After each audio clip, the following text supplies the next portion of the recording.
शौकत मलिक साहब, DG sports. Shaukat साहब,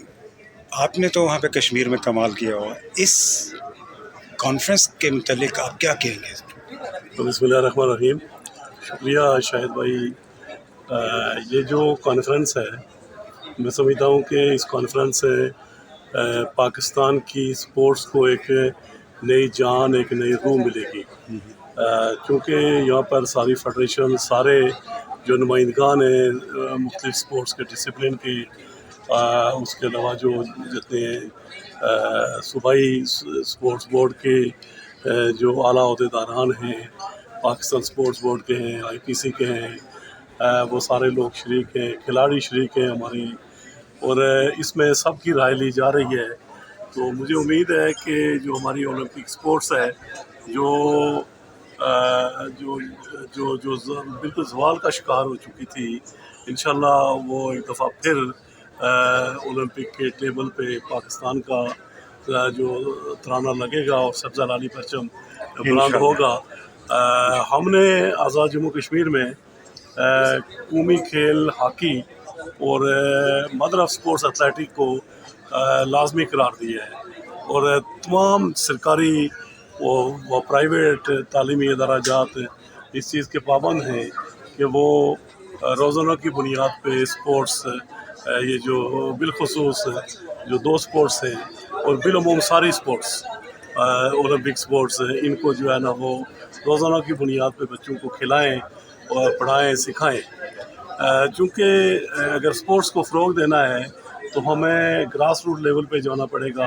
school की सतह से स्पोर्ट्स को फ़रोग़ देना पड़ेगा। इसका मतलब ये हुआ कि शौकत साहब कि वहाँ पे फिर टीचर्स को भी रिफॉर्म करना पड़ेगा, उन्हें मॉडर्नाइज करना पड़ेगा। जी बिल्कुल, ये हमारे जो इसके बाद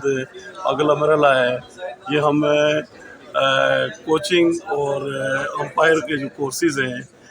ये करवाने का हमारा प्लान है। इंशाअल्लाह ये जो अगले महीना डेढ़ महीने के बाद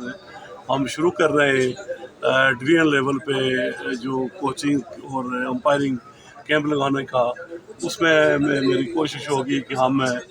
पाकिस्तान स्पोर्ट्स बोर्ड के तवसत से हम यहाँ पर जो ट्रेनर हैं हम उनको हायर करें, और वो एक अच्छे जो है वो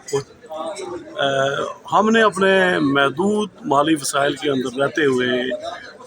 हमने स्पोर्ट्स के लिए जो इक़दाम उठाए हैं, हम स्कूलों में और कम्युनिटी सेंटर में ग्राउंड्स बना रहे हैं। हम तकरीबन 280 के ग्राउंड करीब हम जो है ये ग्राउंड बना चुके हैं स्कूलों के साथ, और जो कम्युनिटी सेंटर है उनके साथ। इसके अलावा हम चूँकि आज़ाद जम्मू कश्मीर और गिलगित बल्तिस्तान, ये जो दोनों रीजन हैं, ये NFC अवार्ड का हिस्सा नहीं है, तो इसलिए ज़रूरी है, मैं इस तरफ तवज्जो दिलाऊँगा कि हमारा जो नेशनल लेवल का जो हमारा स्टैंडर्ड है, उसको जो है ना वो कायम रखने के लिए हमें पाकिस्तान हुकूमत है बिलखसूस IPC हमें जो है ना स्पोर्ट्स का जदीद जो इंफ्रास्ट्रक्चर है उसको जो है वो मुहैया करे, ताकि हम नेशनल लेवल पे और फिर इंटरनेशनल लेवल पे जो है वो आज़ाद कश्मीर के खिलाड़ियों को सहूलत फराहम कर सकें और वो कल मुल्क का नाम रोशन कर सकें।